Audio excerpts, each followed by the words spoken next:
I'm Miles, the storyteller behind Noctavel Audio, where stories breathe softly in the dark. Settle in, dim the lights, and let's begin another dream. Tonight, we return to Lena, who is finally beginning to understand the voice she thought was haunting her.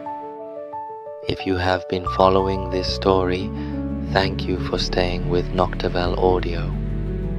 And if you enjoy quiet, emotional stories like this one, you can subscribe and turn on notifications so you will not miss what comes next. Now settle in and let us step once more into the dark. By the time Lena understood who Iris really was, the mystery had already stopped feeling like a mystery. It felt like grief, not for someone she had lost, but for the version of herself who had been lonely enough to invent a voice just to survive. Lena stayed in apartment 14 until dawn. The box was still open on the dusty floor. The photograph, the library card, the receipt for peach candy, the list of songs written in her own careful hand, though she had spent weeks trying to believe it belonged to someone else. In the pale morning light, the room looked smaller than it had at night, less haunted, less willing to lie to her. She picked up the photograph again and turned it over. Me and myself on a good day. This time she did not try to explain it away.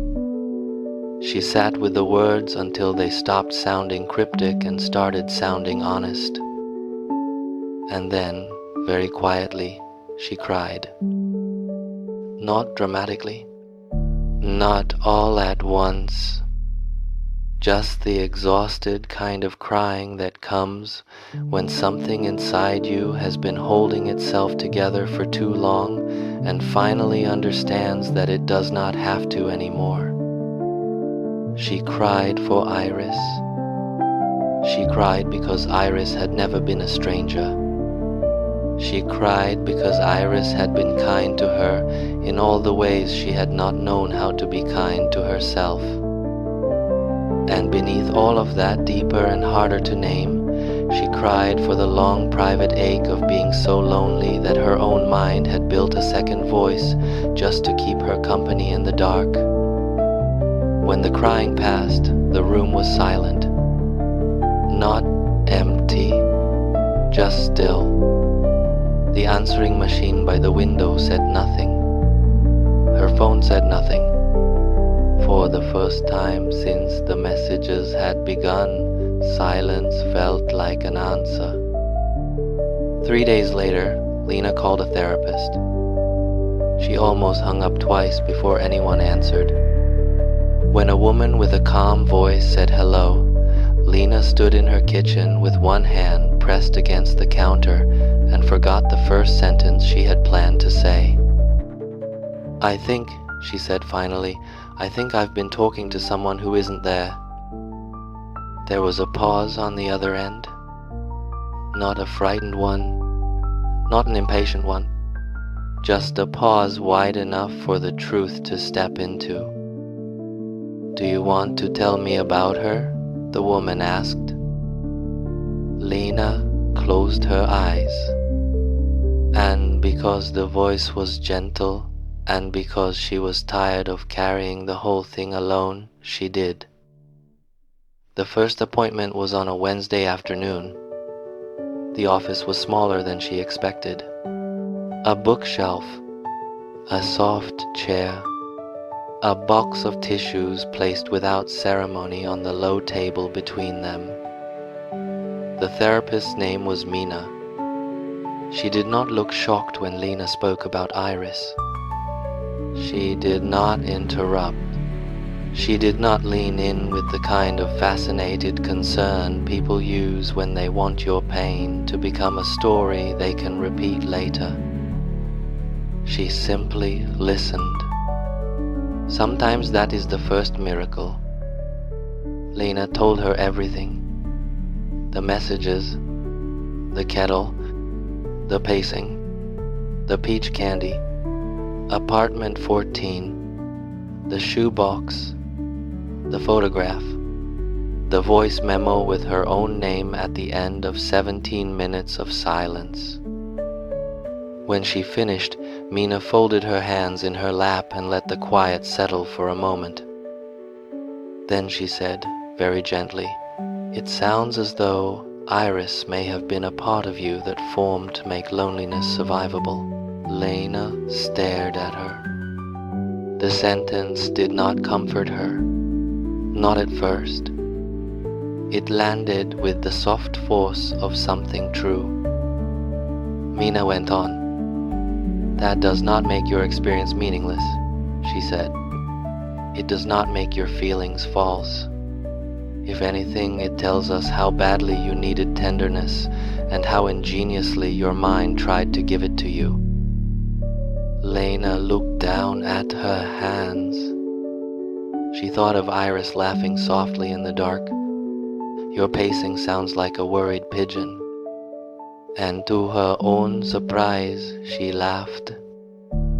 Only once, briefly, wet-eyed and tired. But it was the first sound she had made all day that did not feel like breaking. Therapy was not beautiful in the way stories sometimes pretend healing should be. It was awkward, slow, repetitive. There were days Lena left feeling lighter, and days she left feeling as if someone had opened a long, locked room inside her and forgotten to close the door. She learned words she had avoided for years. Dissociation, avoidance, grief, loneliness. She learned that understanding a wound does not close it. It only gives you a place to begin. She stopped waiting for her phone to light up at 2 in the morning. She stopped leaving peach candy on the kitchen counter. Then, one rainy evening, she bought a packet anyway. Not as an offering, just because she wanted some. That felt like progress. She started sleeping more, eating better, opening the curtains in the morning. Sometimes she still looked up at the ceiling as if she expected a voice to come through it. Sometimes she even said Iris's name under her breath just to see how it felt. Each time, the apartment remained only an apartment. The silence stayed only silence. And slowly, almost too slowly to notice while it was happening, that stopped feeling cruel. Autumn arrived quietly. The city cooled by a few careful degrees. The pipes in the building began to sing again when the nights turned cold. And one Saturday morning, Lena heard footsteps overhead. Not imagined footsteps, not memory, not the careful, haunting creak of an empty place holding on to old sound. Real footsteps. A door opening, something heavy dragged across the floor, the soft thud of boxes being set down. Lena stood in the middle of her kitchen and listened. Apartment 14 had a new tenant. For some reason, that made her heart race harder than any message ever had. She made tea and did not drink it. She paced once across her living room, then laughed under her breath at herself. A worried pigeon.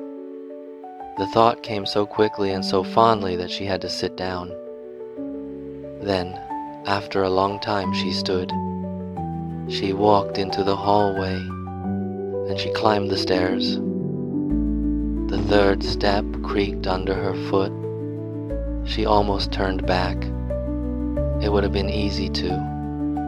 to tell herself she was being ridiculous, to wait a week, to say hello by accident someday in the laundry room and let the moment pass naturally, harmlessly, without risk. But loneliness had already taken enough from her. She was tired of letting fear speak first. So she reached apartment 14 and knocked. There was a brief scrambling sound inside. Then the door opened. The woman on the other side looked to be around Lena's age.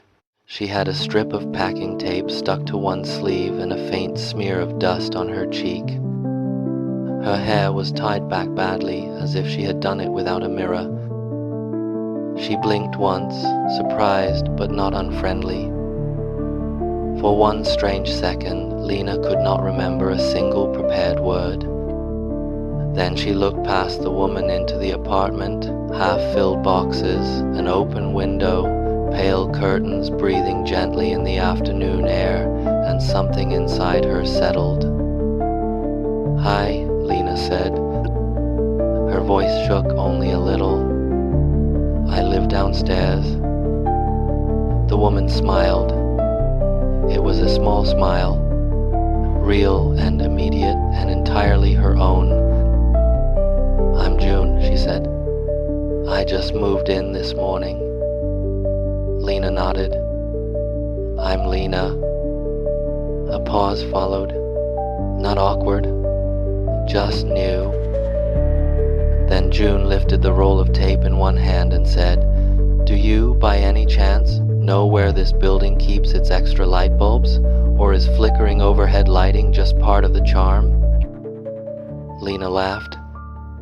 Properly, without surprise this time. "Mostly charm," she said. "But I think the landlord keeps some in the storage room." June made a face of theatrical disappointment. "Tragic," she said. And something warm and tentative moved through Lena's chest. Not thunder, nothing so dramatic, just the unmistakable feeling of a door opening in two directions at once. That evening, when Lena returned to her apartment, the rooms felt different. Not fuller exactly, just more connected to the world beyond them. She made tea. She opened the window. She sat beneath the old water stain on the ceiling and listened to the ordinary sounds of the building around her.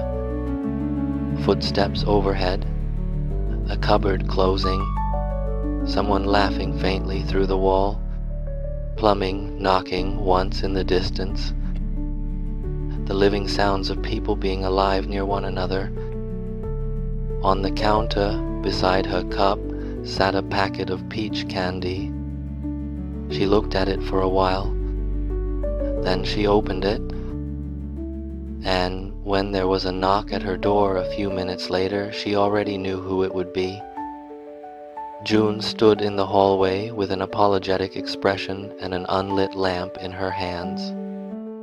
"I found the bulbs," she said, "but I think this lamp hates me personally." Lena smiled. Then she held out the open packet. "Do you want a peach candy?" she asked. June glanced down at the sweets, then back up at her. "That depends," she said. "Is this how people in the building make friends? Or am I being initiated into something strange and secret?" Lena looked at her for a moment. At the tired hair, the dusty cheek, the hopeful, joking softness in her voice. And then Lena, who had spent so much of her life waiting to be found, stepped back from the doorway and said, "Maybe both." June smiled again and came inside. Upstairs, the apartment above her was no longer empty. Inside her, the long echoing room where Iris had once lived did not feel empty either. Not because the voice had returned. it hadn't. But because Lena was finally learning how to stay with herself without disappearing. And because sometimes healing does not arrive as revelation. Sometimes it arrives as therapy on a Wednesday, as footsteps overhead that belong to someone real, as a knock at the door you choose at last to answer. And that is where Lena's story comes to rest.